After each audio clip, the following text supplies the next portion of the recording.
UN 영어뉴스.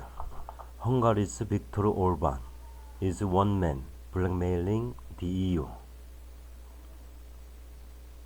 Hungary's Prime Minister Viktor Orban accuses Brussels of wielding too much power. The political roller coaster that unfolded in Brussels this week was astonishing even for the most veteran watchers of European summits, as EU leaders met for the last time before the Christmas holidays. All eyes were on one man, Hungarian Prime Minister Viktor Orban. He is perceived as the Kremlin's closest ally in Europe and is the only EU leader who met face to face with Vladimir Putin this year. As his voice grew louder with threats that he would block two crucial decisions on Ukraine, speculation in Brussels was rife about how the negotiations would go down. Would Mr. Orban torpedo the summit? There were rumors the meeting could go on for days and well into the weekend. On his way in, a cheaper Finnish Prime Minister Petteri Orpo set the mood. Russia's threat is real. I'm ready to negotiate, and I've packed a lot of extra shirts. EU leaders tucked into a festive lunch that included Breton medallion, sole with root vegetables, and panettone. Then it was time for Ukraine's President Volodymyr Zelensky to make a last-ditch plea via video conference. France's Emmanuel Macron voiced irritation with Mr. Orban's stance. 10 years ago in Ukraine, people rose up under the flags of the European Union. I ask you one thing today. Do not betray the people and their faith in Europe. Hours went by.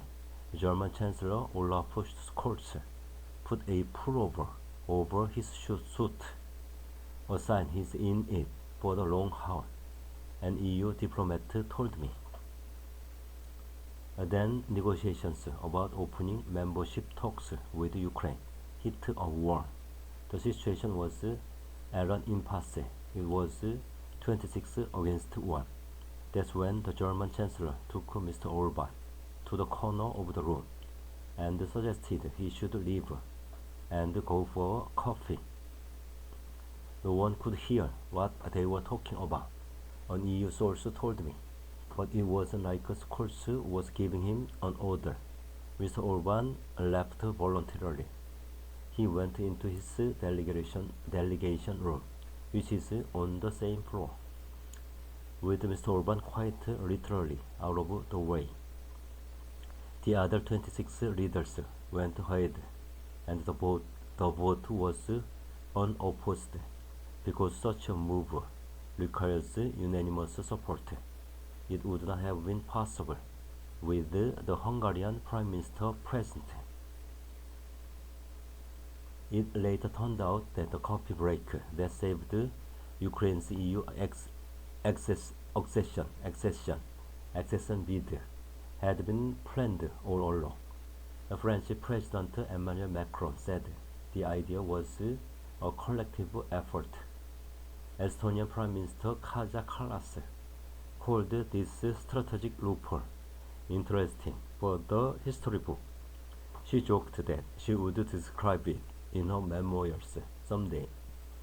When the news about Ukraine's EU membership process broke, the mood in the press room, where hundreds of international journalists were covering the EU meeting, went from sober to euphoric within seconds.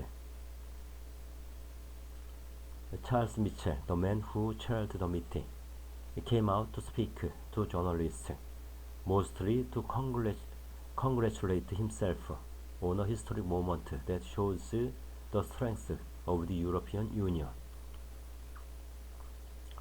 Charles Michel chaired the European Council Summit on Ukraine's EU membership bid. Shortly afterwards, Mr. Orban posted a video to social media describing the decision as completely senseless, irrational, and wrong. So why did he allow it to go ahead? He justified his decision to walk out of the vote by saying he had spent 8 hours persuading them not to do this. He said other EU leaders wanted that decision frantically, so he agreed with them that he would leave the danger and leave them to it. In reality, EU membership talks are a slalom of caveats and technicalities. It will take years before Ukraine is ready to join the bloc, and Mr. Orban knows he still has plenty of opportunities to block the process down the line. But if EU leaders thought the Hungarian PM had suddenly fallen into line, they were in for a disappointment. Talks broke down at about 02:30 in the morning, after Mr. Orban had used his veto powers to block the more concrete and much more pressing decision to send a 50 billion euro aid package to Kyiv. It's not the first time he has used a veto to win concessions for Budapest, such as exemptions for Russian oil imports, but he had never prevented an EU agreement. His grandstanding did not go down well with President Macron. Hungary was respected during this European Council meeting. Orban was listened to. This respect implies responsibilities, and so I expect from Viktor Orban in the coming months that he will behave like a European and not take our political progress hostage, Mr. Macron said. But Vlads Orban, Viktor Orban's political director, the two are not related, said Hungary was not blackmailing the EU, and in fact it was the other way around.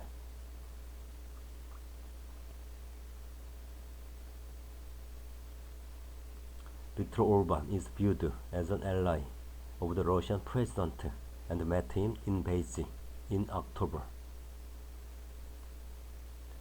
He implied that the Prime Minister would start playing ball only if the EU were to unblock 20 billion euros of funds for Hungary, frozen because of concerns about human rights and corruption in the country.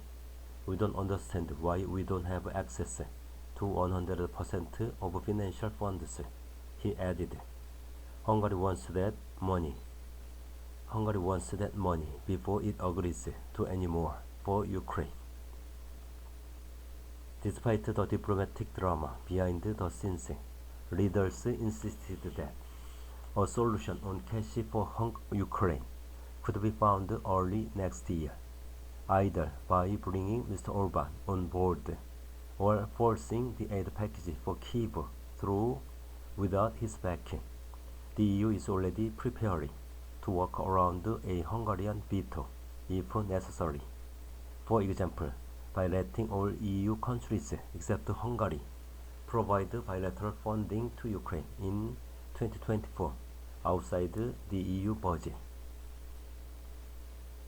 It is not unprecedented for one European country to delay a decision on EU money. Brussels diplomats are used to backroom deals and compromise, and when it comes to Ukraine, a country embroiled in a war on the EU's doorstep, the bloc is keen to show that it will stand with Kyiv for as long as it takes. Asked how he planned to get Mr. Orban to change his stance on Ukraine, Charles Michel laughed and said that he was open to suggestions.